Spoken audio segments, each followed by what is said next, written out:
experience, buying something yang membuat dia merasa nyaman, merasa happy kayak gitu ya. Mau itu dia nongkrong di kafe, mau itu dia olahraga, mau itu dia jalan-jalan, atau langganan berbayar itu macam-macam kan.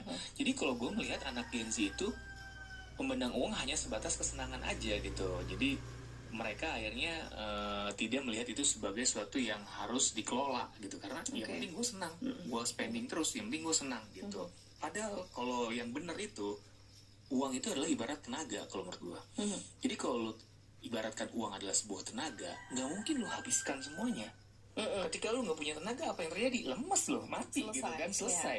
Makanya tenaga itu kan harus dikelola gitu kan, supaya tetap ada terus gitu ya. Ketika tenaganya berkurang, apa yang lu lakukan? Ya lu istirahat lagi, recharge lagi, makan lah, tidur lah gitu ya. Begitu juga uang gitu, ketika berkurang apa? Lu cari lagi, jangan sampai habis gitu kan. Makanya mindsetnya harus dibenarkan nih, jangan memandang uang sebagai kesenangan, tapi sebagai tenaga yang harus dikelola gitu, supaya lu bisa berjalan terus sampai akhir hayat lu gitu. Iya, back again balik lagi ke limit tadi gitu ya. Buat setiap manusia, dan kayaknya Gen Z juga harus tahu nih ada limit bahwa hidup itu nggak cuma buat hari ini gitu ya, buat besok juga.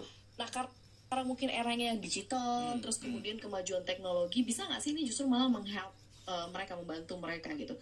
Menurut gue kayak Gen Z termasuk orang yang risk taker banget ya. Maksudnya mereka tuh generasi risk taker. Jadi mereka berani ngambil hal-hal yang mungkin tidak berani diambil oleh generasi sebelumnya gitu ya. Misalnya kayak tarik pinjol, next ya udah bayar lagi, tutup lagi gitu, atau mungkin memilih pilihan-pilihan pekerjaan tertentu yang kayaknya nggak comfort zone banget deh kalau di mata kita gitu, tapi buat mereka kenapa gitu kan, mereka parah segala gitu sesuatu yang tidak mudah diakses tuh mereka nggak akan mau betul.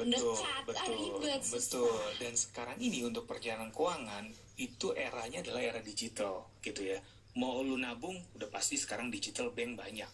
Mau lu investment sekarang semua kayak saham aja digital, crypto digital transaksinya gitu. Jadi kalau menurut gue ini udah relate banget sama anak Gen Z. Jadi emang dunianya disiapkan untuk Gen Z gitu. Arahnya ya, arah financial planning, arah industri keuangan tuh semua ke digital kan arahnya. Dan itu memang udah cocok banget sama dunia Gen Z. Tinggal bagaimana kita mematchkan mereka nih, arahnya yang sudah ke digital ini dan kesukaan Gen Z digital, bagaimana membuat mereka tertarik gitu kan.